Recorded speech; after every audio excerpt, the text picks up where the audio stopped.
Bismillahirrahmanirrahim. Assalamualaikum warahmatullahi wabarakatuh. Welcome back to my channel Mama Dehanya.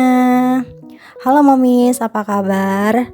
Mudah-mudahan kita semua dalam keadaan sehat. Baik itu sehat jasmaninya, rohaninya, pikirannya, sehat keuangannya juga ya moms ya. Amin, Allahumma amin. Wah, ini udah lama lagi nih absen untuk upload video karena beberapa minggu ke belakang itu anak-anak pada sakit dan qadarullah harus dirawat juga di rumah sakit. Jadi pikiran itu jadi bercampur aduk, nggak konsen untuk bikin video di Instagram sekalipun ataupun ke bikin video untuk YouTube kayak gini. Mudah-mudahan YouTube Mama Dehanya udah nggak bersarang ya. Mudah-mudahan untuk kedepannya itu nggak ada sarang laba-labanya lagi, rajin lagi ngonten. Biar kita nih ibu-ibu walaupun kerjanya ngasuh anak di rumah aja seharian dengan kerja yang sering berulang itu terus, semoga memberikan inspirasi atau semangat lah buat kita semua untuk tetap produktif di rumah ya. Dan itu juga termasuk diri aku sendiri. Amin ya robbal alamin. Gimana nih momis, akhir bulan apa kabar? Dompetnya udah pada minus atau masih aman nih momis? Mungkin di antara momis juga udah ada ya yang gajiannya itu di awal bulan atau di tanggal 25 mungkin udah pada gajian, atau mungkin di tanggal 27, 28 hari ini udah pada gajian juga pak suaminya ya. Alhamdulillah ya kalau misalkan masih ada gaji, besar kecilnya disyukurin aja. Jangan dilihat rumput tetangga yang kelihatannya hijau, tapi kan kita tidak tahu di antara atau di balik rumput yang hijau itu apa hal apa yang telah mereka korbankan, kita nggak tahu ya. Jadi kita syukurin aja rezeki yang ada pada diri kita aja gitu moms. Nah, semoga nih momis yang udah mulai belajar budgeting gitu ya, walaupun masih ada minus terus tiap bulan, tapi nanti pelan-pelan insya Allah keuangannya membaik. Nanti kita tuh udah ketemu sendiri ritme gimana budgeting itu, gimana kita tuh bisa lolos sampai akhir bulan itu, insya Allah bisa ya moms ya, selama kita bener-bener kontrol pengeluaran kita, dan kita tuh juga evaluasi pengeluaran yang gak penting gitu moms. Mungkin ada di antara momis yang masih pusing atau yang masih menganggap budgeting itu tuh tidak penting karena menurut mereka uang mereka udah cukup bisa untuk ditabung, investasi dan semuanya. Tapi banyak juga di antara kita ya momis yang menemukan manfaat dari budgeting itu sendiri, dari belajar kelola keuangan sendiri, yaitu kita yang tadinya boros, huru-hara, uangnya itu nggak tahu udah kemana aja padahal masih di tengah bulan. Tapi karena dia belajar budgeting, mulai mengontrol pengeluarannya dan segala halnya, mereka merasakan dampak atau keberhasilan budgeting itu sendiri. Misalkan bisa nabung walaupun dengan nominal kecil, atau bisa nabung di awal bulan pada saat sebelum uangnya itu dipakai untuk kebutuhan yang lainnya gitu moms. Nah, di sini tuh aku mau sharing sedikit gimana sih cara kita tuh bisa belajar konsisten nabung. Pertama itu belajar konsisten dulu, jangan diperhatikan nominalnya gitu ya, supaya kita tuh nggak terlalu terbebani. Karena jujur aku sendiri itu pada saat sebelum belajar budgeting di tahun-tahun lalu itu paling nggak suka banget nabung, karena nabung itu menurut aku nggak berhasil, nggak akan mempan di aku sendiri, karena aku tuh terlalu memikirkan nominal pada saat itu. Menurut aku atau pemikiran aku pada saat itu, walaupun aku nabung dengan nominal yang kecil, tapi kan kita tuh nggak achieve ya goalsnya gitu. Padahal kalau misalkan kita konsistenkan itu tuh banyak banget manfaatnya, luar biasa ya moms ya. Tapi ini dari tadi aku sebelum lanjut ke video nabungnya, aku nih sedikit mau beres dulu. Ini tuh kegiatan malam hari aku ya moms ya. Jadi tadi tuh udah ngeberesin bagian depan dan ini juga bagian dapur, supaya besok pagi pas bangun itu nggak kalut gitu ya, nggak kusut gitu mukanya ngelihat rumah masih berantakan. Jadi pagi-pagi itu udah bisa fokus untuk nyiapin sarapan atau untuk fokus nyiapin bekal gitu ya, kalau pas suaminya sedang bawa bekal gitu moms. Nah, kalau momis nih rajin atau beberesnya itu tuh tim beberes malam atau tetap nih tim beberes pagi. Kalau aku sih diusahain banget malam gitu sih moms, tapi nggak jarang juga sih kalau malam itu tuh kalau lagi capek banget, tetap itu tuh ketinggalan juga sih pekerjaan itu. Intinya mau kita itu tim pagi beberesnya atau tim malam, yang penting kita tuh tetap diusahakan ya untuk punya waktu diri sendiri, biar kita tuh nggak begitu capek atau nggak begitu terforsir atau terpressure gitu dengan pekerjaan-pekerjaan kita yang banyak itu moms. Jangan lupa me time momis. Oke, balik nih ke tips tadi ya. Jadi aku tuh punya tips sedikit nih gimana caranya kita tuh biar bisa konsisten, biar kita itu bisa belajar nabung.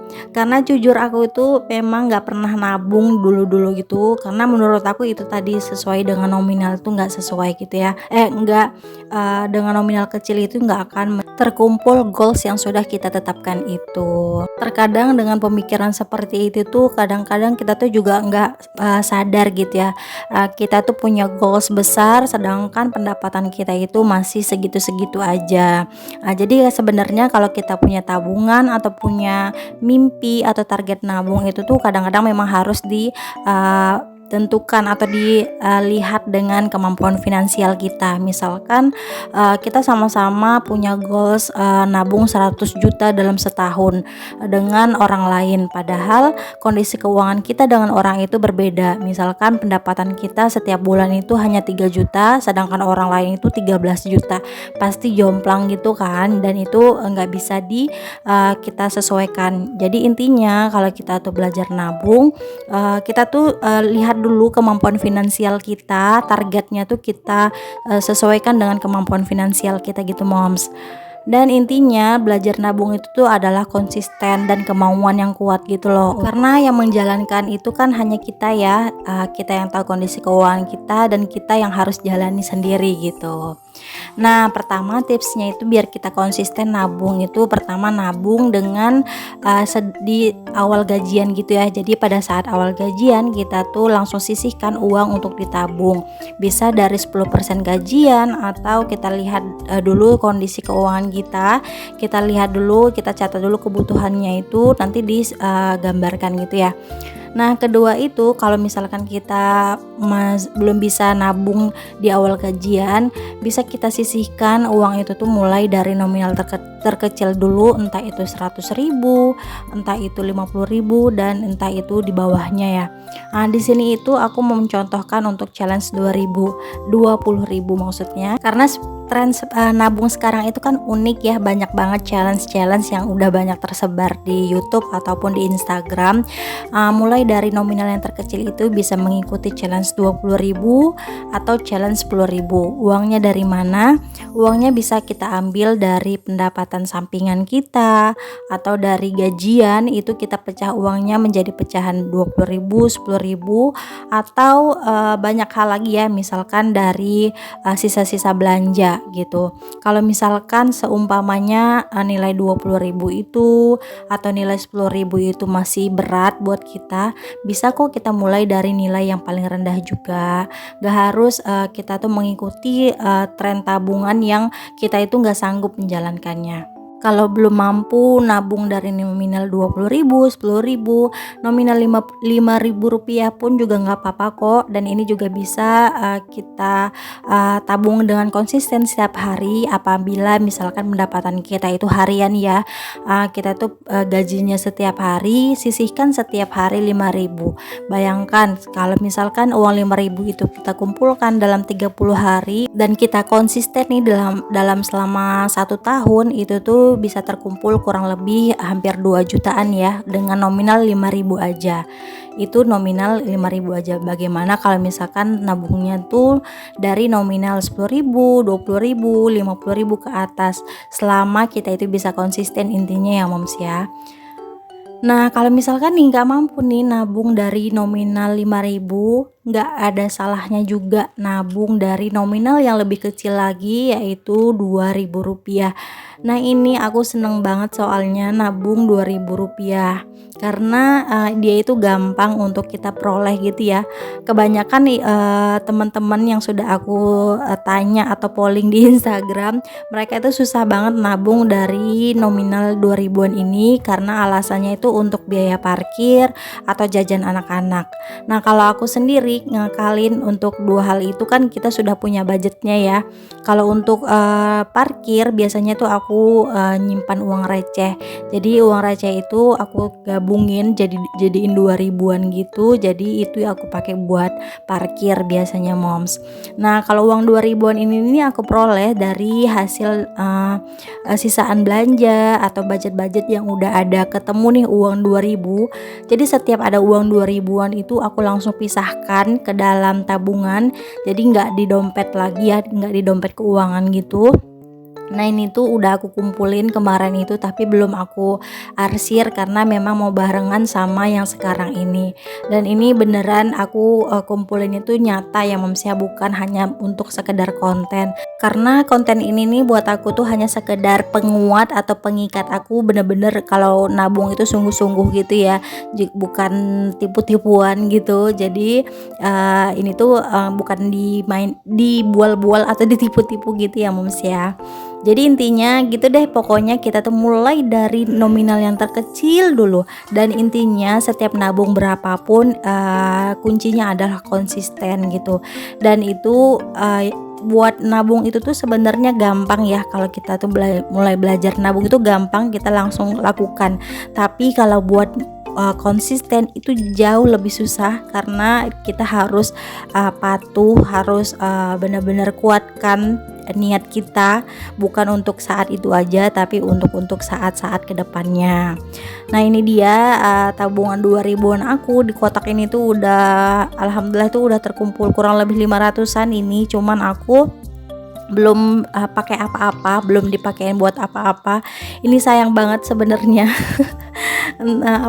Sayang banget untuk dibelanjakan hal-hal yang murah, hal-hal yang nggak terlalu penting untuk saat ini. Tapi kalau momis nih ada yang mau nukerin, kalau misalkan yang warung-warung nih kalau mau nukerin silakan boleh. Gitu mom, sebenarnya tips and triknya itu yang udah belajar budgeting pasti udah tahu ya gimana caranya biar bisa nabung. Kita mulai nabung dari awal gajian langsung disisihkan, kemudian dari sisa-sisaan belanja atau ikut challenge yang menurut kita itu bisa kita ikutin ya, atau mampu kita jalankan. Karena kembali lagi kondisi keuangan kita tuh berbeda dari setiap orang. Yang tahu kondisi keuangan kita itu kita sendiri gitu ya moms ya. Oke mamis, terima kasih sudah ngikutin video aku. Aku pamit ya. Assalamualaikum warahmatullahi wabarakatuh.